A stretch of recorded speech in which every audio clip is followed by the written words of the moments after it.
Bonjour et bienvenue sur cette nouvelle vidéo de French Wargaming. Aujourd'hui, nous nous attaquons à un tout nouveau jeu sorti cette année et issu d'une campagne Kickstarter, Freezing Inferno, édité par Princeps Games. Ce jeu, un wargame tactique, reprend l'invasion de la Finlande par l'URSS en 1939-1940, un conflit plus communément appelé la guerre d'hiver. Historiquement, même si les pertes de l'URSS sont énormes, la Perse Sud et le manque de munitions contraint la Finlande à accepter un traité de paix défavorable au printemps 40. Ici, nous allons reprendre la guerre à son début, en décembre 1939, et vous jouerez soit la Finlande, soit l'URSS, car il s'agit d'un jeu à 2 joueurs. Le jeu est officiellement sorti à l'automne 2023, on est donc dans un jeu extrêmement récent.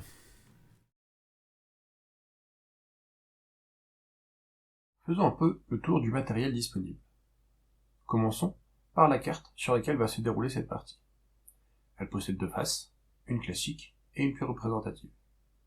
Dans les 2 cas, on est sur un design assez moderne. Sur cette carte, un ensemble d'hexagones représentant la géographie de la zone, avec divers types de terrains, des plaines, des villes, des montagnes, etc. Vous trouverez aussi un récapitulatif des valeurs de combat de chaque terrain, une piste des points militaires de chaque camp, et une zone dédiée au module diplomatique si vous jouez avec. Pour jouer sur cette carte, nous aurons besoin des pions pour représenter nos unités. Par exemple, voici une infanterie, un QG, de l'artillerie, et là des bombardiers. 2 unités seront représentées par des tokens, de 1 à 5, en fonction des unités et de leur état. On a évidemment un livret de règles, tout petit comme vous pouvez le voir. Chaque pays a ses propres pions et sa propre couleur. Blanc pour la Finlande et orangé pour la Russie. On trouvera aussi des pions généraux pour indiquer les unités non ravitaillées ou paralysées, et des pions dédiés aux modules complémentaires du jeu. À chaque début de tour, on piochera des cartes dites calendrier. Il y en a 24 en tout. Des dés sont aussi disponibles. Les combats se jouent en effet au D8. On a ici 3 versions. Un D8 classique et 2 D20 permettant de jouer avec un lissage des extrêmes plus ou moins fort. On trouvera aussi plusieurs cartes en carton épais afin de nous aider à jouer. Une carte recto verso qui servira pour l'étape de combat, aérien et au sol d'un côté, attaque des avions sur le sol de l'autre côté. Une carte récapitulant le déroulement d'un tour, le coup des trous, etc. Une carte pour le module météo, et des cartes de bot. Sans oublier aussi des cartes dédiées au module de technologie. On trouve aussi un carnet de feuillets représentant la carte du jeu, qui vous servira à faire vos mises en place de manière cachée. On aura aussi des petits tokens d'argent qui vont servir à représenter les capacités de renfort de chaque pays en fonction des villes qu'ils contrôlent. C'est un peu bizarre, mais ça fonctionne. La boîte du jeu en elle-même est plutôt costaud, mais surtout, à un point fort, on trouve dedans 5 petites boîtes de rangement afin de faciliter la gestion des pions et des divers composants.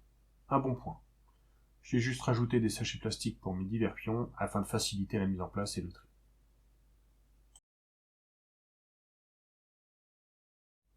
Comme je vous le disais plus tôt dans la vidéo, nous allons pouvoir jouer soit l'URSS, soit la Finlande, chaque pays pouvant être joué par un joueur. Il existe aussi la possibilité de jouer en solo face à des bots. Étant peu friand des bots, je n'ai pas testé cette partie-là. Chaque camp aura son stock d'unités, de marqueurs de contrôle et quelques règles particulières. En plus de cela, chaque camp tiendra le compte de ses MC, sa capacité militaire, apportée par les villes sous son contrôle. Une ville contrôlée par son camp apporte le nombre indiqué sur la carte. Si l'autre camp en prend le contrôle, on lui ajoute 1, quelle que soit la valeur indiquée sur la carte, mais on soustrait cette valeur au camp originel.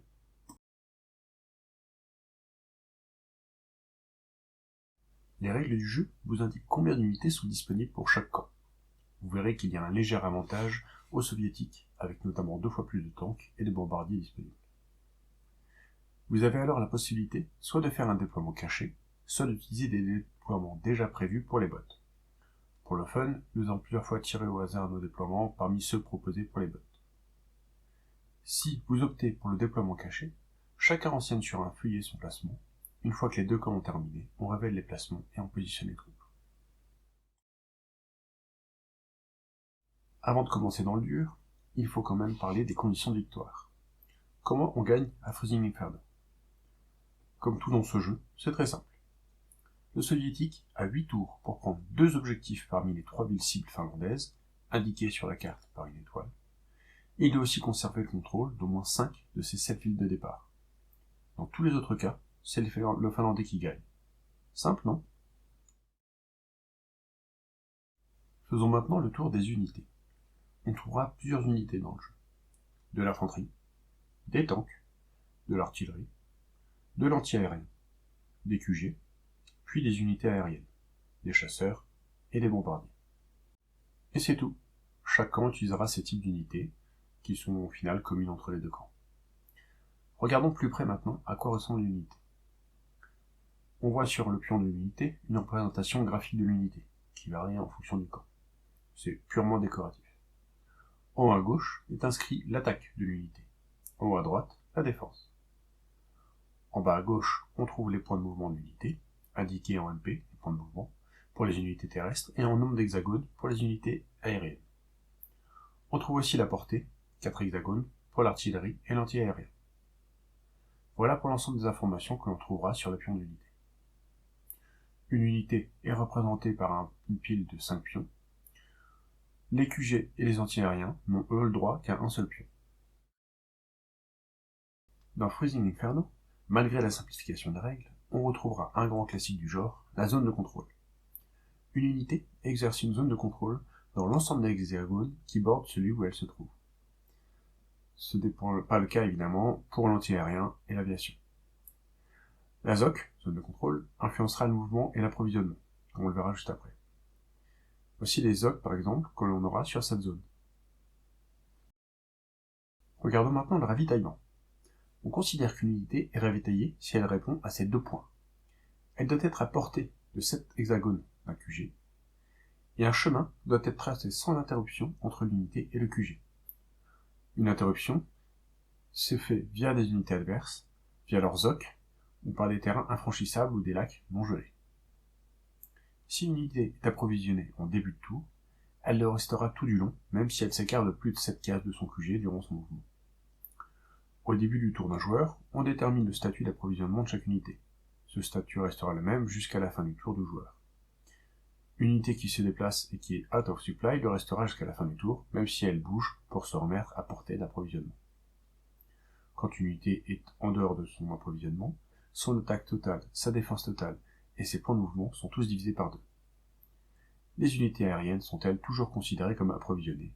Elles le sont via leurs aérodromes. Durant votre tour, vous pouvez bouger vos unités une à une. Ce mouvement pourra déclencher un combat, comme nous verrons après. Pour bouger, une unité va dépenser des points de mouvement, jusqu'à 11 pour une unité d'infanterie ou 14 pour une unité de tank, par exemple. Chaque hexagone dans lequel on entre coûte un certain nombre de points, 3 pour une plaine et jusqu'à 6 pour une montagne. Les routes ne demandent que 2 points de mouvement pour être utilisés, ce qui en fait évidemment un axe évident d'attaque et donc de défense. On aura 2 cas particuliers. Les lacs, si on ne joue pas avec l'extension climat, ne peuvent être traversés que par de l'infanterie pour 3 points de mouvement, et il est impossible de s'arrêter dessus. Les villes adverses arrêtent le mouvement de la première unité qui la traverse. L'unité prend le contrôle de la ville et perd tous ses points de mouvement restants.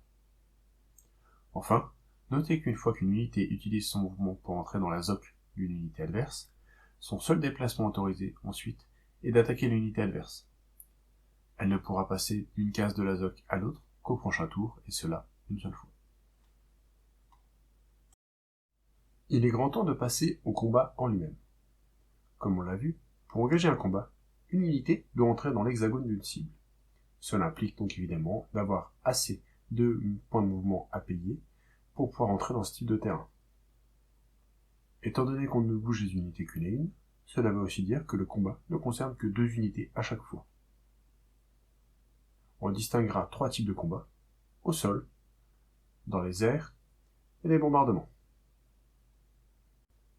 Dans tous les cas, on va confronter la valeur d'attaque totale de l'attaquant à la valeur de défense totale du défenseur. La valeur totale d'attaque est la somme des pions de l'unité de l'attaquant et de sa valeur d'attaque.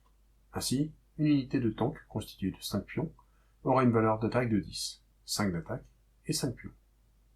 La valeur de défense totale fonctionne de la même manière. On additionne la valeur de défense de l'unité avec le nombre de pions de l'unité la constituant. Ces deux valeurs nous donnent un ratio, qui sera utilisé pour savoir dans quelle colonne d'étape de combat on devra regarder le résultat. Notre G de D sera modifié par la valeur de défense du terrain. Cette valeur est visible en haut à gauche de la carte et indique, en fonction du terrain, du type d'unité de l'attaquant et de la cible, la valeur de cette modification. Prenons un exemple. Cette unité de tank russe va attaquer l'unité d'infanterie finlandaise positionnée dans cette forêt-là. Le premier mouvement s'effectue en plaine et nécessite donc 3 MP. Les tanks sont entrés dans la zone de l'infanterie finlandaise, leur seul mouvement possible est donc de l'attaquer. Étant donné qu'elle est dans une forêt, cela coûte donc 4 MP. On a dépensé 7 MP au total pour lancer le combat. La puissance totale de l'attaque russe est de 10, 5 de la valeur d'attaque et 5 pions dans l'unité. En face, l'unité d'infanterie défend avec une valeur de 8. 3 de défense et 5 pions dans l'unité.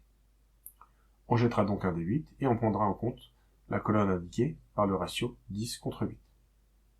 Au jet de dés, on enlèvera 1, étant donné qu'une unité de tank attaque une unité d'infanterie qui est positionnée dans une forêt. On sait désormais quelle colonne on regarde pour noter notre résultat. On jette notre dé et on obtient un 6. On retire 1 comme modificateur du terrain, on a donc un 5. Sur la colonne du ratio 10 contre 8, on constate que l'on inflige une perte au défenseur. On retire donc un pion à celui-ci. Notre combat est terminé, l'unité est attaquée et ne peut plus rien faire ce tour-ci. Voyons désormais un bombardement et un combat aérien. Imaginons que cette unité de bombardier attaque la même unité d'infanterie que notre précédent exemple. On procède de la même manière, on calcule la valeur d'attaque, la valeur de défense, et on applique un modificateur de terrain. On lance ensuite un dé, mais on utilise cette fois la table Air to Ground pour connaître le résultat. Si une unité antiaérienne est dans les 4 cases autour de l'unité visée, elle peut lancer un D8 pour tenter de causer une perte aux avions ennemis. Imaginons enfin que des chasseurs finlandais soient à portée. Ils peuvent lancer une interception, et cela une seule fois par tour. Dans ce cas, ils attaquent les bombardiers russes qui deviennent défenseurs. On a toujours la même logique, on calcule les valeurs d'attaque puis de défense. Cette fois, il n'y a pas de modificateur de terrain, évidemment. Et on utilise la table Air to Air, qui est la même que celle au sol. Reste maintenant à traiter la dernière partie du combat, la retraite. L'unité qui perd le combat doit retraiter d'une case. Si c'est l'attaquant, il retourne dans la case depuis laquelle il a lancé le combat. Si c'est le défenseur, il ne doit pas retraiter d'où vient l'attaquant ou dans ses hexagones voisins. Si aucun hexagone n'est disponible, elle peut alors retraiter dans la direction de l'attaquant. Et si ce n'est toujours pas le cas, elle vise un hexagone plus loin, et pour chaque hexagone rajouté, elle perd une unité de sa pile. Une unité peut d'ailleurs reculer dans une zone adverse. Voilà, c'est terminé pour le combat, rien de compliqué donc. Qui dit combat, dit perte. Le jeu nous permettra à certains tours d'acheter des renforts en petite quantité. Tout se base ici sur les points de capacité militaire. Chaque tour, chaque joueur gagne des MC indiqués sur sa piste. Pour rappel, cela représente les villes sous contrôle de chaque camp. Plus on prendra des villes à l'adversaire, plus on réduira sa capacité à se renforcer. Au tour 3, 5, 7 et 8, les joueurs auront la possibilité de se renforcer. Pour cela, ils dépenseront les MC accumulés pour acheter des troupes. Ils pourront alors choisir parmi deux possibilités, soit immédiatement renforcer des unités endommagées sans dépasser le maximum de 5 par pile, et uniquement sur des unités ravitaillées, soit créer de nouvelles unités. Créer une nouvelle unité ajoute un surcoût de 2 MC à la formation, et ces unités nouvellement créées seront placées à la fin d'un tour. Le coût des unités est indiqué dans le livre de règles et sur une aide de jeu. En version jeu de base, cela va de 6 pour une unité d'infanterie jusqu'à 11 pour un bombardier. Imaginons que le Finlandais ait 46 MC en stock. Il va renforcer cette unité de tank qui a perdu une troupe et payer 10 pour compléter l'unité. En plus de cela, il va pouvoir créer une unité d'infanterie, ce qui va lui coûter 2 MC pour la création, et il va utiliser 30 MC pour l'alimenter, soit un coût total de 32 MC. Il lui reste donc 4 MC en stock pour plus tard. Cette nouvelle unité sera placée à la fin de son tour, à côté d'un QG. Notez qu'il est possible d'acheter un QG, qui lui, sera placé dans une ville sous contrôle, et ensuite de placer une nouvelle unité à ses côtés. Terminons maintenant avec le déroulement d'un tour complet. Comme chaque partie importante de ce jeu, une aide est disponible et rappelle le fonctionnement. Au début d'un tour, on commence par révéler la carte calendrier qui va faire effet pendant tout le tour. Ensuite, si on est au tour 3, 5, 7 et 8, les joueurs peuvent recruter des unités et combler les pertes. Puis vient le tour de l'URSS. Il fait les actions de ses unités, il ajuste son marqueur de MC en fonction des prises de ville, il collecte ensuite ses MC, et si on est dans un tour de recrutement, il place les nouvelles unités qu'il a créées en début de tour.